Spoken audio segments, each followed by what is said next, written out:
Okay? I'm gonna go back in time. Goulbourn Township is spending like drunken sailors. Sports Palace approved law. A swimming pool is a luxury we can't afford.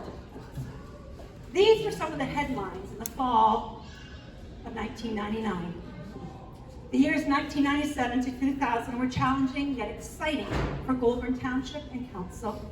Our community, especially Stittsville, was growing rapidly, and we were tasked with delivering major projects: Stittsville Public Library, Fire Station 81, the Abbott and Ivor Road extensions to support our business park, and new recreational services. At the same time, we were prepared to expand the Goulbourn Hydro beyond Richmond through acquiring hydro assets for the rest of our community, an effort by the Goulbourn Hydro Commission, championed by Chair John Curry. This period also coincided with the movement towards major municipal restructuring. In August 1999, Minister Steve Gilchrist announced a process that would drastically reform municipal government for several regions, including Ottawa-Carleton. Ultimately, this process would lead to the amalgamated City of Ottawa. However, the story of the Goulbourn Rec Complex began many years before, in 1991, through the vision of the former Mayor Anton Wittenberg, his council, and the Goulbourn Parks and Recreation Advisory Committee. Some of those members are joining us here today. A recreation master plan was commissioned, and this report set the stage for arena and an indoor aquatic facility. Between 1995 to 97, under Mayor Paul Bradley, Council began the implementation of this plan, including the completion of a user needs study and determining the best location for this proposed recreational facility. Ultimately, we selected the Abbott Street site, this site here, securing a conditional offer and a partnership with the Ottawa-Carleton Catholic School Board to co-locate a new high school. Discussions for the Goulbourn Rec Complex further evolved with a new council in 1997. The project was advanced with a strong focus on fiscal responsibility. We acquired the land in the fall of 1998, preserving 19 acres of cedar forest, now known as Kent Woods, some months after the conclusion of an Ontario Municipal Board hearing. Council held numerous community forums to discuss this proposed initiative, while also exploring avenues to finance this project through a private-public partnerships. Ultimately, Council chose a municipally funded facility as the best value. Community groups, including the Recreation Advisory Committee, Richmond Munster Minor Hockey, residents for a pool in Goulbourn, Goulbourn Minor Soccer, amongst many others, helped shape the design and the construction phases. Nearly a decade after the original recreational master plan, we broke the ground on November 20th, 1999. Working with the Ottawa Catholic School Board, we shared resources to reduce land and servicing costs. Infrastructure was installed to support the future expansion, including the second ice pad and the multi-purpose space and gymnasium. Council also approved the reconstruction of 5-kilometer extension of Shea Road to connect the communities of Richmond, Munster, and Ashton to this community facility and the sports fields.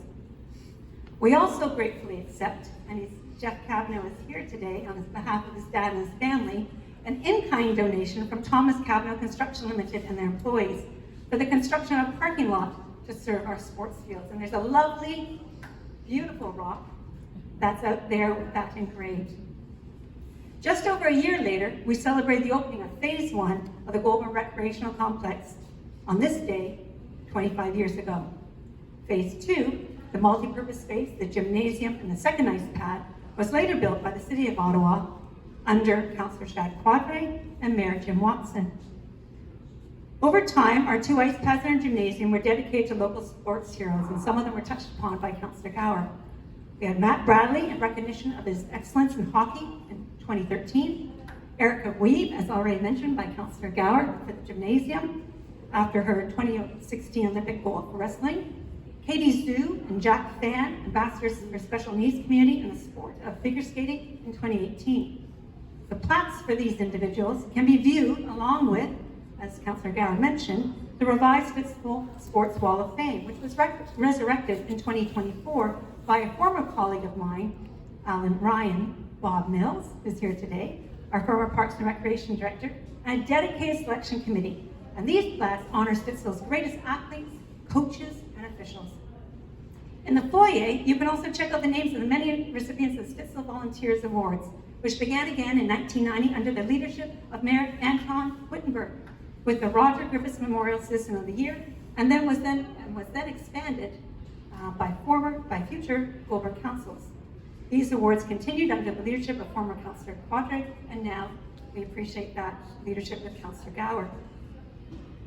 I extend my deep appreciation to the final Goulbourn Township Council from 1997 to 2000, Louise Beggs, Mike Ryan, Stephen Lewis, and the late Dwayne Barkley. Your voices around the council table during those challenging years always reflected the interest of your constituents, including holding spaces for a diversity of views, which is not always an easy task. You always look to the future, beyond election cycles. Dwayne's advocacy in particular ensured our rink-accommodated sledge hockey. As a council, we are equally grateful for the dedication of our municipal team, our solicitor, Jim McInich, Planning and Economic Development Director, Danny Page, and our Recreation Director, Bob Mills, and his staff, and the late Bob Townend, our Chief Administrative Officer, whose exceptional financial acumen made all these community investments possible for us. Through the collective efforts of our council, staff, of volunteers, and residents, we built a facility that strengthens physical and mental well-being and serves as a vital and social gathering place. 25 years later, this facility continues to bring our community together.